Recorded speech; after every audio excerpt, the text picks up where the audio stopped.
I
know where to go when our power goes. When Newark shuts down. Be right over.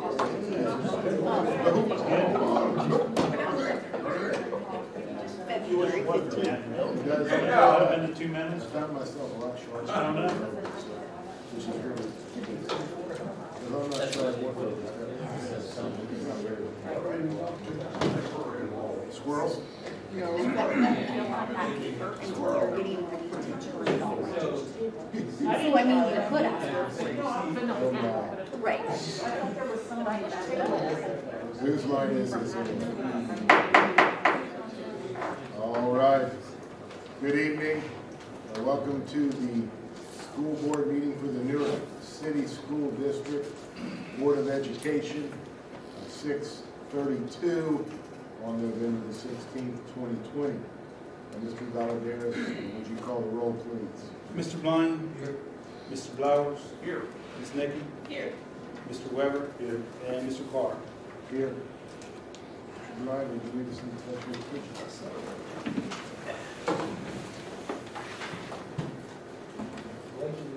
To the flag of the United States of America and to the republic for which it stands, one nation, under God, indivisible, with liberty and justice for all. All right. Any communication from the floor? Anyone who would like to share? 5 minutes. Seeing no one, we'll move on. Treasurer's recommendations, please. Yes, we've got 6 recommendations this evening. Letter A is the approval of minutes, Board of Education meetings for the October 12, 2020 regular meeting and October 27, 2020 special meeting. Letter B is the approval of October 2020 financial statements and payments to vendors. Letter C is the approval to pay invoices for College Board and Heref Jones LLC. Letter D is the approval of fiscal year 21 supplemental permanent appropriations resolution for Title I and miscellaneous federal grants. Letter E is the approval of the 5-year forecast as of May 2020. And letter F is the date and time and place for the organizational meeting in January 2021. We'll go back to discuss the 5-year forecast, and then after that, we'll take to determine what date and time we'll have the organizational meeting. In your packet, I did put your PowerPoint presentation, as well as a summary of the 5-year forecast and a detail of the 5-year forecast. But in the interest of time, we want to go through the PowerPoint presentation so that we can take a quick overview of our finances through November 2020. As you know, the pandemic has had a significant impact on our finances. Current and future, we don't know what's going to happen with this pandemic. So we try to estimate as much as we, or as best as we can, taking into consideration the current situation.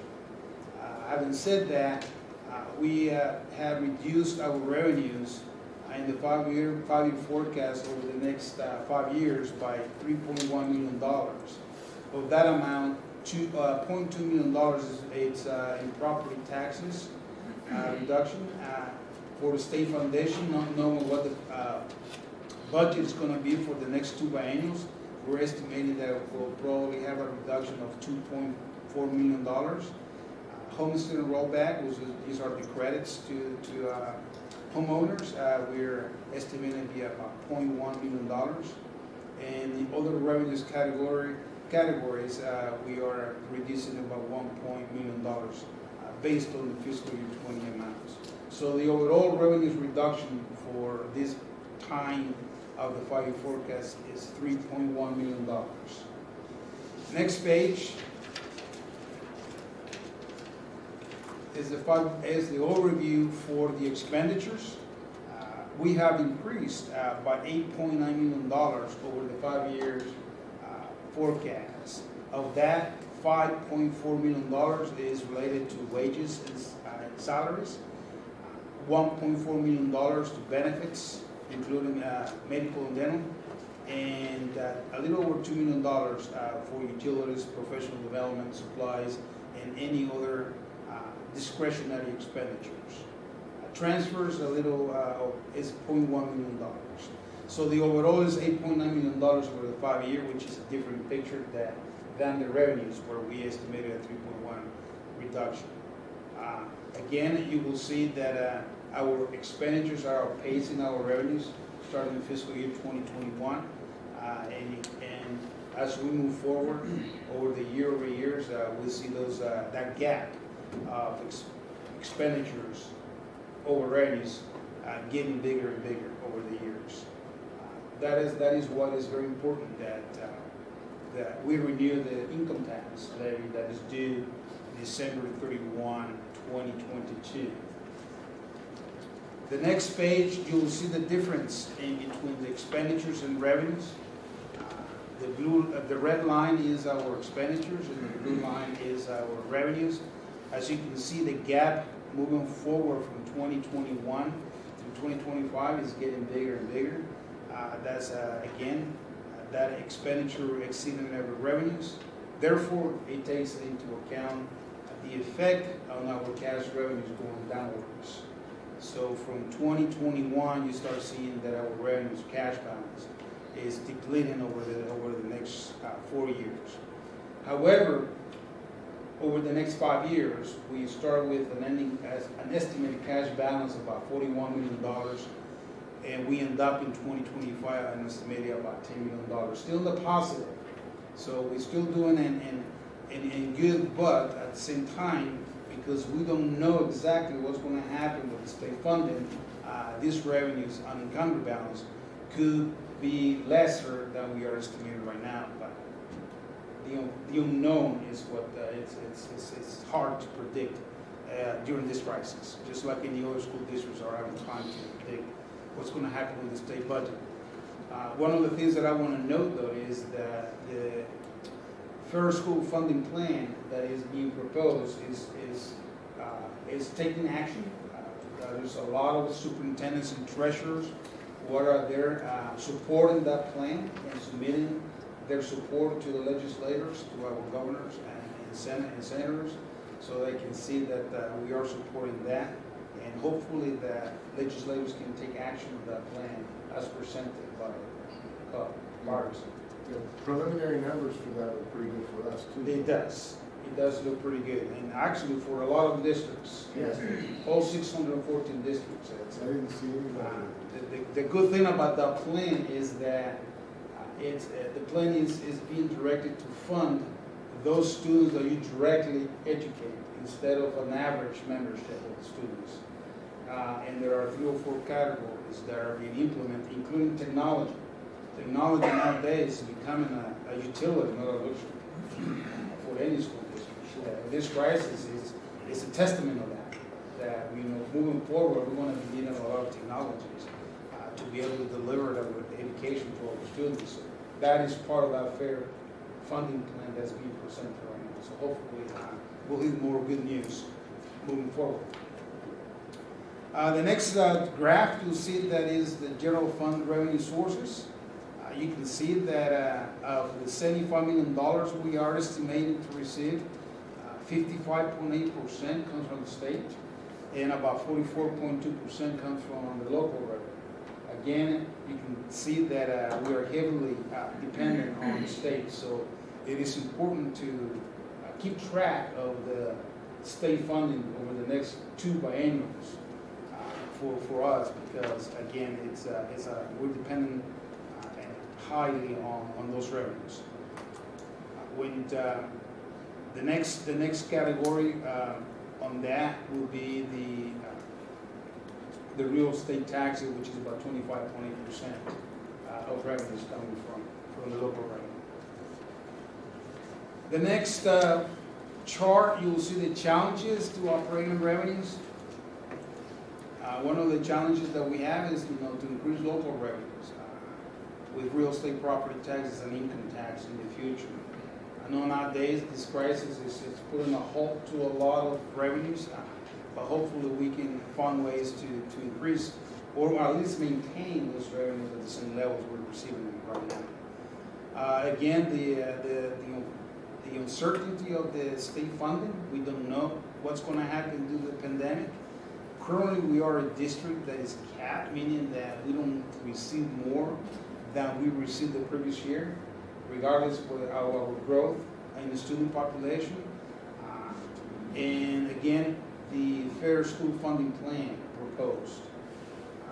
Hopefully that takes traction to the positive so that we can see what the outcome is going to be. But again, we need to keep track of what's going on with the state funding, not only for the next biennial, but for the next 2 biennials that are within our 5-year forecast. The last challenge that we note is the federal grants. Right now, the federal has stepped up to the plate, providing some support to school districts. But again, we don't know how long that is going to last. Is it going to be beyond 2 years? We don't know. So we need to stay on top of what's happening with the federal government and the grants. The next chart or graph is the estimated expenditures. We are estimating that in fiscal year 21, about $76 million. Of that amount, 55% is for salaries, wages, and 21% is for benefits. When you add those together, about 78% goes toward salaries and benefits. And that is normal for school districts. We are in the business to provide educational to all our students, so that is a normal graph or chart for those school districts within the state of Ohio. And the next service that is in the third category will be the purchase services, which is about 20%. On average, the wages and benefits in neighborhood districts may be a little higher than ours, but that is dependent on their expenditures. As you can tell, so you can get a picture of this, salaries and benefits are our 2 highest categories in that area. The next chart is a comparison of what's happening between 2018 through 2025 on our ending cash balance and an incurring cash balance. As we move out towards 2025, we notice that by 2023, our unencumbered cash balance dropped drastically from roughly $38 million to about $22 million. And then by the time we are in 2025, not knowing what's happening with the state funding, we could be in the negative, roughly a little close to $20 million. This doesn't take into account what's going to happen again with the state funding. So again, we'll have to keep an eye on that and see. Once they determine what the funding is going to be for the next biennial, that may be a positive balance or close to 0 by the time we hit 2025. So what does that mean for us as far as operating our school districts in the number of days? The last chart you'll see right there that by the end of this fiscal year 2021, we are estimating that our cash balance, we can operate about 202 days. Fiscal year 2021, about 181 days. 2023, 17 days, and it drops to 28 days by 2024, and then we're in the negative 67 in 2025, providing that nothing ever happens to the state funding. The daily cash balance for any given district, according to ODE, is about 30 days, but the Government Finance Association usually is about 90 days cash balance, which is about 180 days. So as you can tell, between 18 through 22, we're fine, and then when we drop below the 180 days, cash balance for operation. Nonetheless, so far, the 5-year forecast, as I mentioned earlier, we're looking positive all the way through 2025, even though our cash balance is depleting because our expenditures exceeding our revenues over the next 4 years. In conclusion, we know that the pandemic has a lot to tell about our revenues and expenditures estimates, but we need to monitor that very closely moving forward. We also need to maintain stability in our finances with timely renewals of income tax. Our income tax expires 12/31/2022, which means that we could be on the ballot for next spring for the renewal of those dollars in the income tax. We also need to continue to look programs and implement cost measures to achieve sustainability. One good news is that the BWC, or the Bureau of Workers' Compensation, has announced that they are going to be doing a refund to all districts, including private sectors, and the amount that we are expected to receive is roughly $973,188. However, we don't know now, as of now, how we're going to be receiving those dollars, because there are a lot of factors on that refund from the state that we need to consider. For instance, if you pay workers' compensation through grants, we need to repay them back with these dollars that we're receiving. So at the end of the day, we are waiting for the auditor's office to give us some guidance as to how receive these dollars coming in the month of December. Actually, I think the checks are going to be issued in the second week of December. But we'll know for either in December or January how to receive these dollars according to how we spend those dollars previously for workers' compensation. But that is a good news, and that particular amount is not yet on the public forecast because, again, we don't know what portion of those dollars are going to be related to general fund and what portion of those dollars will be to other funds. So we'll, at the main 2021 update, we'll have those dollars included in the public forecast. And lastly, as I mentioned before, in long term, we need to watch the biennial for the state funding for 2022 and 2024 to see how that's, if we ever happen to have a new formula again, how that's going to affect our school districts in the state of Ohio as well. Any comments, questions? Well, that will conclude my report. It's fair to say you were very conservative as far as what revenues we would have coming. That is correct. Yes, we need to be conservative nowadays. As far as the uncertainty, is what's making us be conservative in projecting the next 5 years.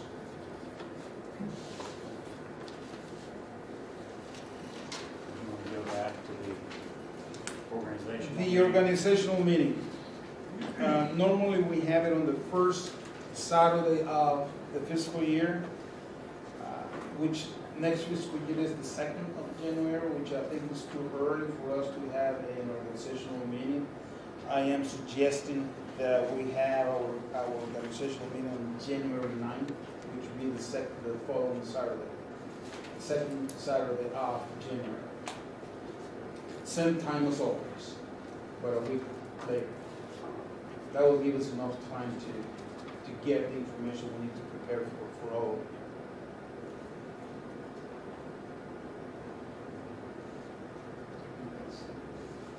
What's that?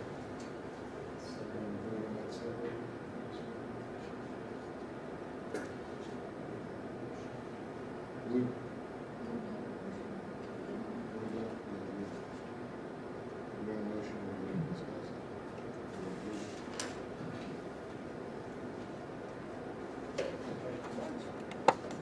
Motion to approve A through F. Get all the recommendations and then we'll have to discuss that. First, Warren, thank you, second. Mike. Any discussion on that? I think there is. Part F. In order for us to discuss it, we need to have that motion.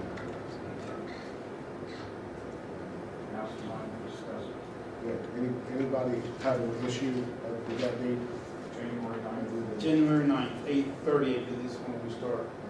It's 9 o'clock. 9 o'clock, yeah, 9 o'clock. Breakfast, breakfast, coffee. Let's start that, we're gonna Yes. start it at early birds, and then we'll move it to here. What's that? Yeah, it'll be. Oh, yeah. Amazing. Okay, we could have a nice spread back there. We'll have Yeah. breakfast, don't worry. Okay. If everybody's in favor of that, that's fine. Okay. All right. Call the roll on A through F. Mr. Weber, Yes. Mr. Blowers, Mr. Blind, Yes. Ms. Nickman, Yes. and Mr. Carr. Yes. Motion carries. Superintendent. Thank you, Mr. President. Under my recommendations, A, personnel, we have retirements and resignations listed. We have some leaves of absences, appointments and assignments.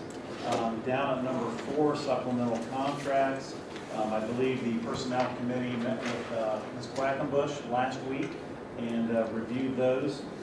So we have many building level supplemental contracts on here that I'm recommending. And also I want to draw your attention to addendum number 1,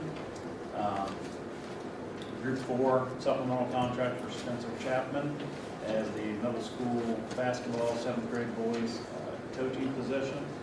So that is an addendum there. So as you see, we have many pages of supplementals, building level supplemental contracts.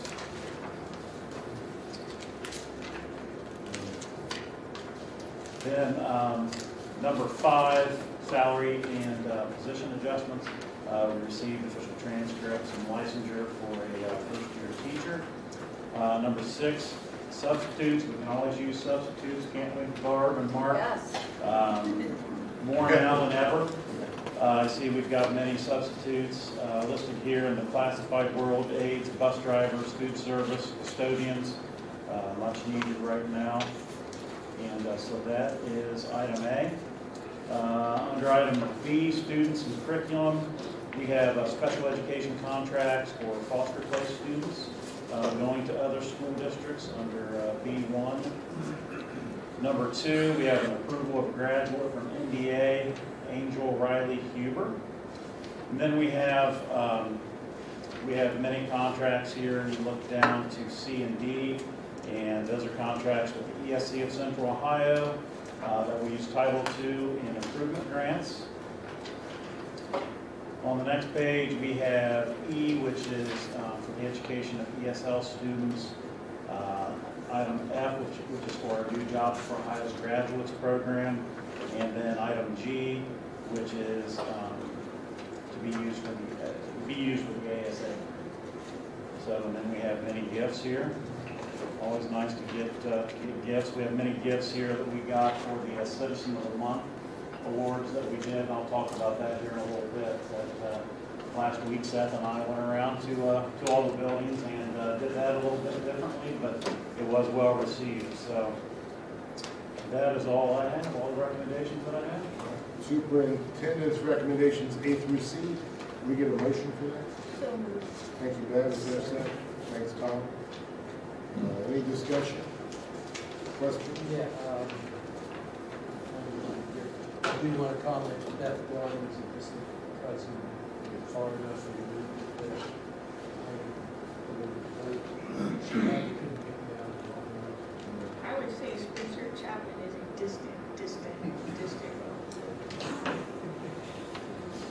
And I'm sure they're wonderful people. So, I know Beth is. Unlike her distant relative. Well, like I said, she couldn't pick it out of his usual line.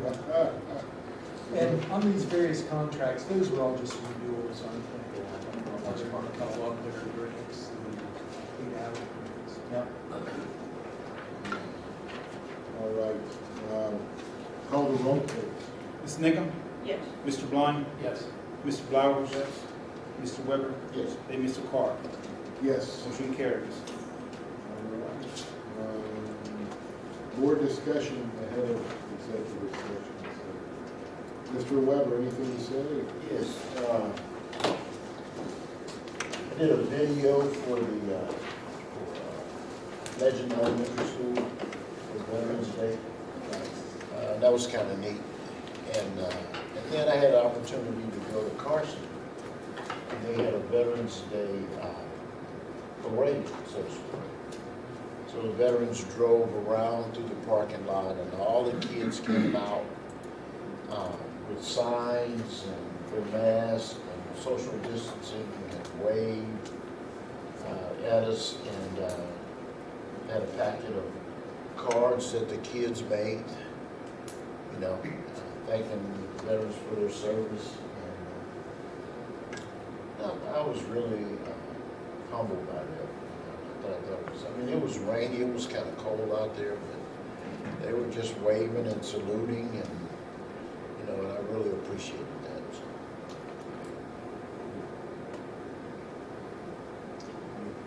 I just extend my thanks to, again, everybody. Teachers especially, around the front line. Administrators. I don't think you've been getting any sleep for the last 6 months. So it's 9 months. 9 months, okay. Is it 9? Yeah, but who's checking? If you're checking, yeah. So again, thank you. And with that,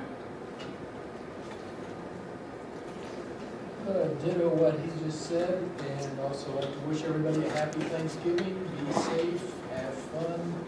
And don't forget those instructions right now. I would just say what I've said all along, continued patience and flexibility.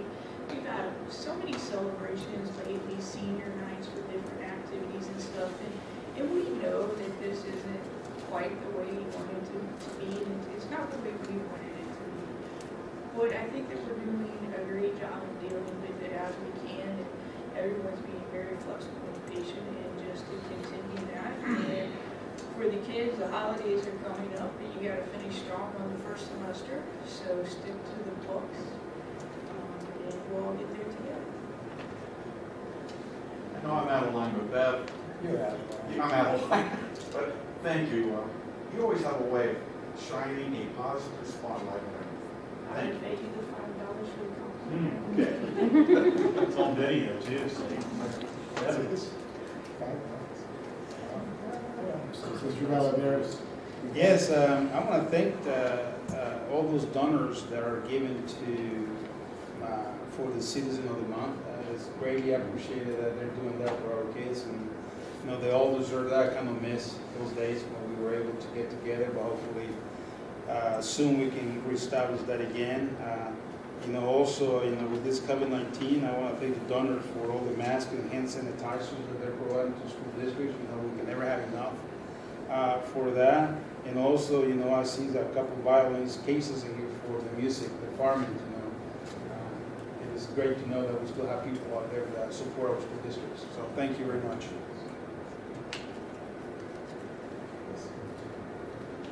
Warren mentioned the Veterans Day ceremonies, and I know they looked a little bit different this year, but that's always one of my favorite events, and favorite days of the year is to go and watch the students celebrate our veterans.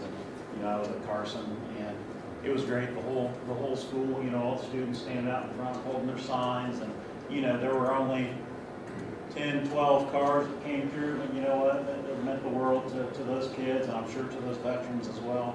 But that's always a special day, and I look forward to doing those live and in person again. I know, all the buildings did something to celebrate Veterans Day, and I think that's a good practice to have. Citizen of the Month was a little bit different. Seth and I went to all the buildings last week, and we took the certificate, the ribbon, all the goodies for pizza and everything else that they got, and we went to the classroom and we gave it to the students there, and we had a lot of positive comments from the teachers and the principals, just how neat it was to recognize those students in front of their peers. So, it was nice. It was nice, and they got to, get their prizes in front of their classmates, and some embarrassed students there at first, but no, it was very nice, and I know Seth and Mr. Dunham here are putting together a program that we'll put online and social media and share with the families, so they get to be a part of that as well. So that was good. And then the last thing I have is Tech Task Force. We have our second meeting on Wednesday at 4 o'clock. So looking forward to that as we move forward with technology for the district. So that's all I've got. Heard about that today. It's wonderful, wonderful. The great stuff going on. It's a wonderful time to be a cat. Even amidst the days where it's tough to be around. Congratulations to Angel Hubert, graduating from the Digital Academy.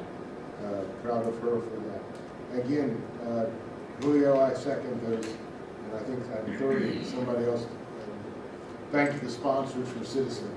But as I look at those names, that's not the only thing they do for us. I look down through here and I see those names, and I see them on in programs. I see them on wall hangings. I see I just see the goodness of the businesses in town to our schools, and it goes noticed because we do and appreciate it very, very much. And thank you for that. I do want to thank the veterans. Just close to Veterans Day, we want to thank you. One of the fellas that my son used to spar with in psychology, Bob Ensign, also a veteran. And I know I'm probably forgetting a bunch of them. Officer Trotter, veteran? No, sir. Okay, just checking. Donald? Anybody back there? All right. Well, just the appreciation that we have. Freedom's not free. And those that have served and blessed us with those things, we appreciate it very much. We're going into the sports season and drama and all kinds of things coming out in the winter. And we'll see what that looks like. Flexibility is the key. And because, again, we have no idea, even what the governor's going to say on Thursday, because apparently Thursday's a big day. So we'll see how that goes.